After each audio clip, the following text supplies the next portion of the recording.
Laura Davis, a talented dancer. After another performance on stage, she feels a wave of nausea and runs to the restroom. Her colleague suggests she might be pregnant, though Laura does not think so. On a rainy evening, it is difficult to catch a taxi, so she goes down into the subway. Seeing a young woman with an infant in her arms, she feels an inexplicable anxiety.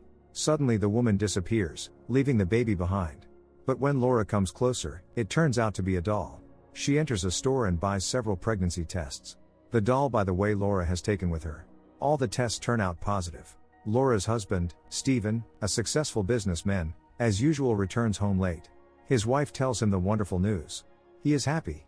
The next day the couple celebrates the occasion in a restaurant. Stephen thinks they should move out of the city, to raise the child far from the noise and bustle.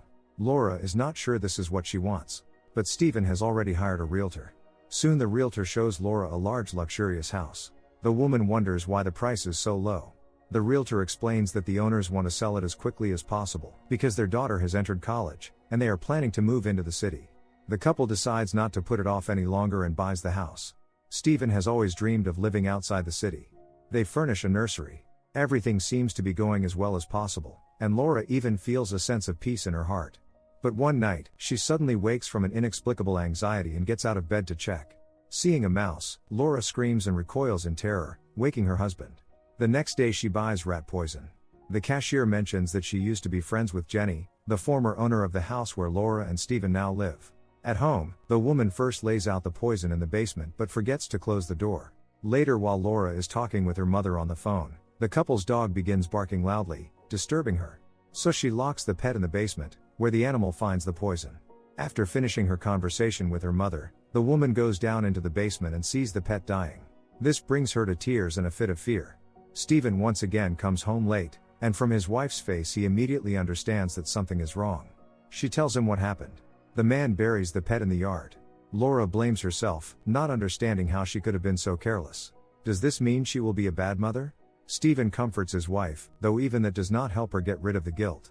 The next morning she places a flower on the pet's grave, asking for forgiveness again and again.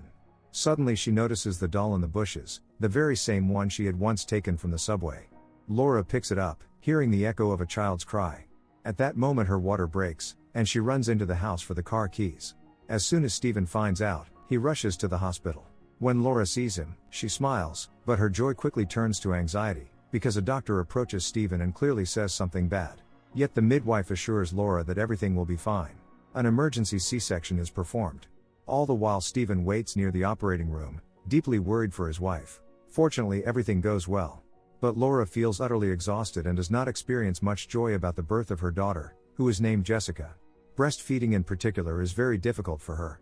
Laura looks at other happy couples who have also just become parents and does not understand why she cannot feel the same happiness.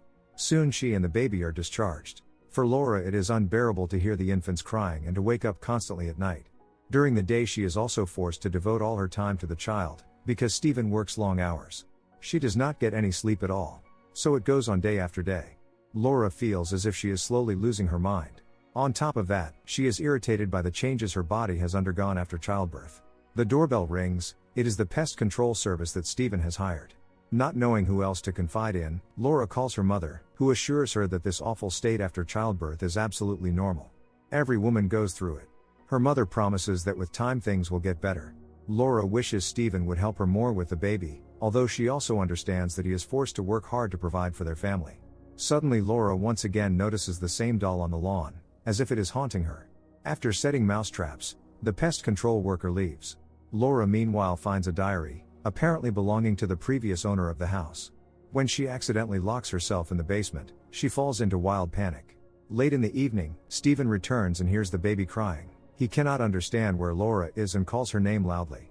She in turn calls back from the basement, asking him to open the door. The woman has been sitting there the whole day and hurries to feed her daughter. This incident makes Laura feel like a bad mother. Stephen assures her that she is not. The next day the doorbell rings. Laura sees an elderly woman on the threshold, Mrs. Kasperian, who explains that she is a nanny and that Stephen has sent her to help Laura with the baby. Though reluctantly, she invites the nanny inside. However, Laura quickly changes her mind, because with Mrs. Kasperian's help things really do become much easier. Being a mother is not easy, and it seems this kind old woman understands Laura like no one else. The baby now cries much less in her arms. Laura misses dancing and the stage very much, but after the C-section she has lost her shape. At least for the near future she has to forget about dancing. After fulfilling her duties, Mrs. Kasperian advises Laura to rest, then leaves. But at night the woman again cannot sleep because of her daughter's crying. In the morning Stephen reminds her about the party at his firm that evening.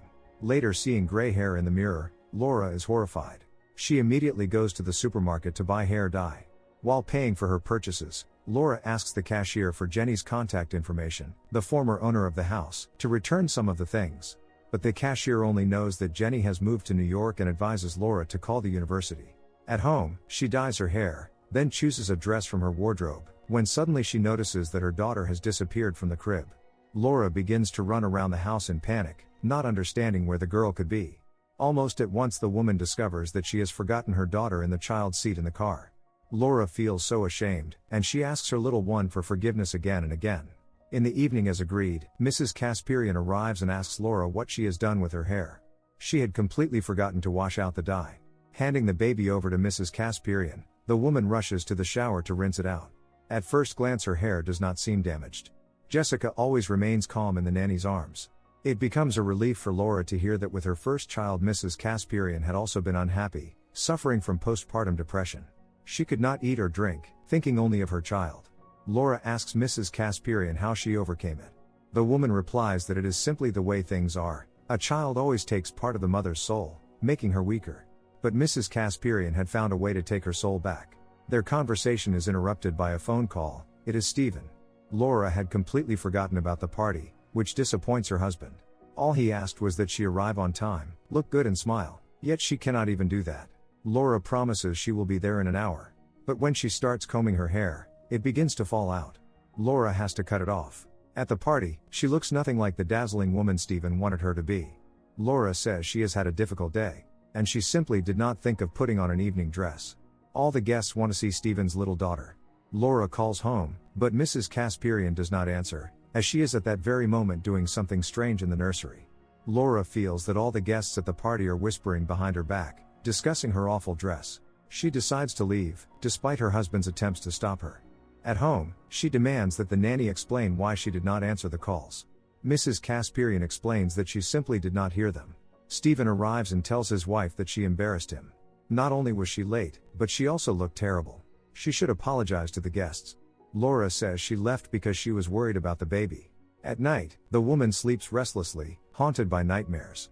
When she wakes and sees through the baby monitor that the crib is empty, she instantly falls into panic. Finding Stephen in the kitchen rocking their daughter, she tells him never again to take the baby without telling her.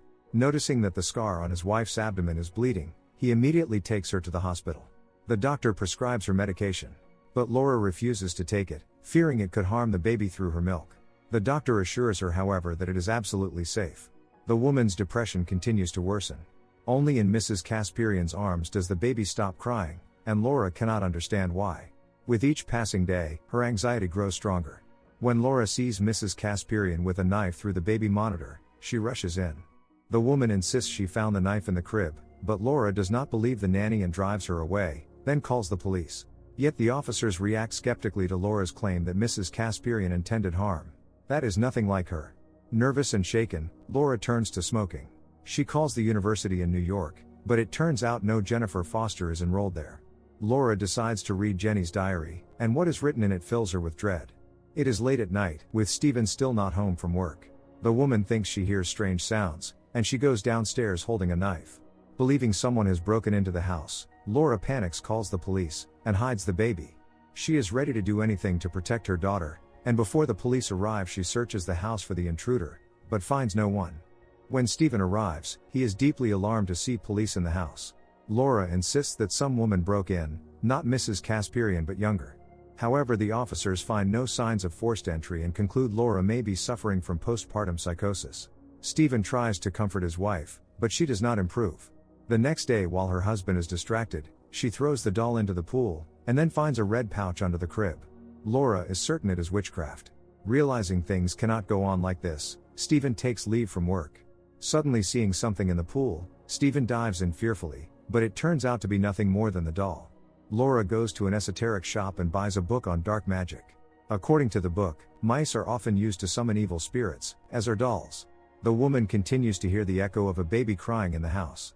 She also sees mice everywhere, but Stephen sees nothing, which means these are hallucinations. He takes his wife to the hospital. The doctors suspect postpartum psychosis, but it is still too early to make a final diagnosis. Sedatives help Laura calm down. She apologizes to her husband, but he tells her she has nothing to apologize for, and that he will always be by her side. Laura's mother stays with them for a while to help with the baby. She is flown in on the very first flight. Stephen has also taken a month's leave so as not to leave his wife alone. Laura decides to return to dancing. Stephen is pleased to see that life has returned to her eyes. For the first time since the baby's birth, she can smile sincerely.